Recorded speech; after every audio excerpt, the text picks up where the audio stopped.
ये question CBSE class 10th maths standard के board exam में क्वेश्चन पूछा गया था, अभी हाल फिलहाल में जो एग्जाम हुआ है बोर्ड का। उसमें पूछा गया था कि 1960 और 432 इसका हमें एचसीएफ निकालना है और इस तरीके से 4 ऑप्शन दिया हुआ है।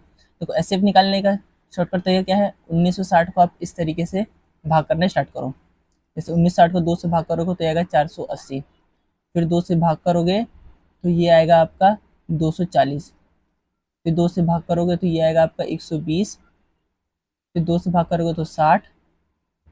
इसी तरीके से आप इसको भाग करते हैं, 2 से करोगे तो 30, फिर 2 से भाग करोगे तो 15, और फिर 3 से करोगे तो 5, और फिर 5 से करोगे तो 1। इस तरीके से हमने इसको भाग कर लिया। अगला है 432। 432 को करना स्टार्ट करो। 432 को जब आप करोगे तो 2 से भाग करोगे तो ये आएगा आपका 21 दूनी 42, 6 216। फिर 2 से भाग करोगे तो ये आएगा आपका 108। फिर 2 से भाग करोगे ये आएगा आपका 54 54 आएगा। फिर 2 से भाग करोगे तो ये आपका आएगा 27। फिर 3 से भाग करोगे आएगा 9, फिर 3 से भाग करोगे तो 3, और 3 से भाग करोगे तो 1। इस तरीके से हमने कर लिया।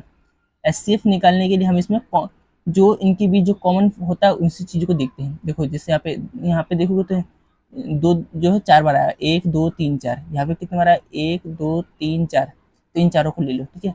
यहाँ पे 2 4 बार है, यहाँ पे भी 2 4 बार है, तो आप इसको लिख लो 1 2 3 4। अब इसमें जो 2 एक्स्ट्रा ये 2 है इसको आप छोड़ दो। इसके अलावा यहाँ पे देखो 3 एक बार है ना, तो यहाँ से 3 एक बार ले लो, बस जो कॉमन होता है बस उसी को लेते हैं। अब इसको इंटू कर लो, 2 दूनी 4 दूनी 8 दूनी 16 16 3 48। तो इस तरीके से ये होगा आपका आंसर 48। ठीक है, एक क्वेश्चन है इसका, आप एचसीएफ निकाल के कमेंट में इसका आंसर बताना। इसके साथ साथ इसका एलसीएम भी निकाल लेना।